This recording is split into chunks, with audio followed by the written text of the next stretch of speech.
17 years ago, 60 Minutes first examined the so-called French paradox, which suggested that the French, despite a high-fat diet and high consumption of wine, had a remarkably low incidence of heart disease compared with Americans.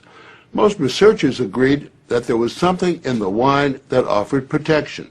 And a few years later, even the highly cautious federal dietary guidelines say that moderate consumption of red wine can be beneficial.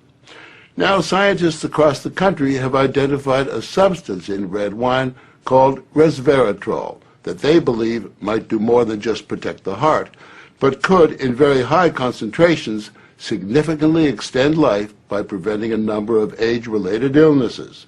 If they're right, we all may soon be taking a pill that could give us an extra decade or two of healthy old age.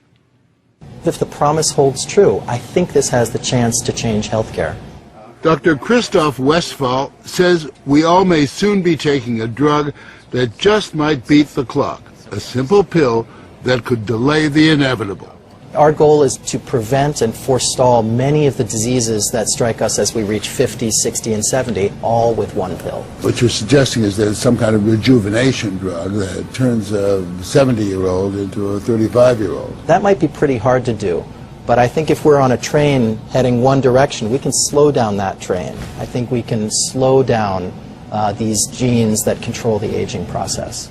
That quest to put death on hold began in 2003 when Westphal met David Sinclair, a biochemist at Harvard, who was studying the genetic components of aging.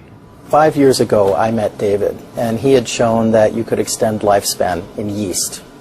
That's pretty exciting. Now, if you happen to be a yeast, it's very exciting. Yeasts are one thing, human beings are more complicated. So Sinclair focused on a gene present in almost all life forms, the sirtuin gene. It's normally inactive, but when it is active, Sinclair believes it triggers a survival mechanism that extends life. Convinced that something in nature could activate that gene, Sinclair randomly tested thousands of compounds. And bingo, he got a hit, resveratrol. When I Googled this resveratrol, I was shocked to find that red wine was the top hit. Red wine is brimming with resveratrol. It's found in high concentration in the skin of the grape and seems to play a role in protecting it from invading bacteria and fungi. Were you aware of the research into red wine that it offered certain health benefits? Oh, sure. I mean, that's why I almost fell off my chair when the link was made, and I thought that this was a potential explanation for the benefits of red wine. The important news here is not that we found something in red wine. The important thing is that we passed a milestone where we can now make drugs based on this knowledge and potentially slow down aging itself. What we're talking about is activating the body's natural genetic defenses against diseases, and that's very powerful if we can harness that. Their organs looked pristine, youthful, fat-free, and their physiology was just like they were dieting, but they were fat. Convinced they were on the right path, they fast-tracked the drug into human trials on people with untreated diabetes, and the results were impressive.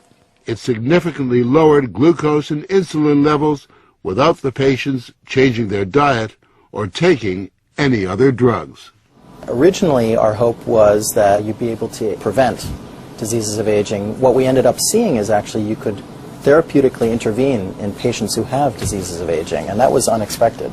Yeah, the diabetic patients have high blood sugar, and the molecules bring it down. That's treatment, that's not prevention. What we're talking about is potentially making a 90-year-old as healthy as a 60-year-old. A 90-year-old can play tennis and see their great-grandkids graduate from college. People will live active, healthy lives and then die quietly in their sleep, and that's really the aim here with these medicines. Are we on the edge of maintaining active lives into our hundreds, for example?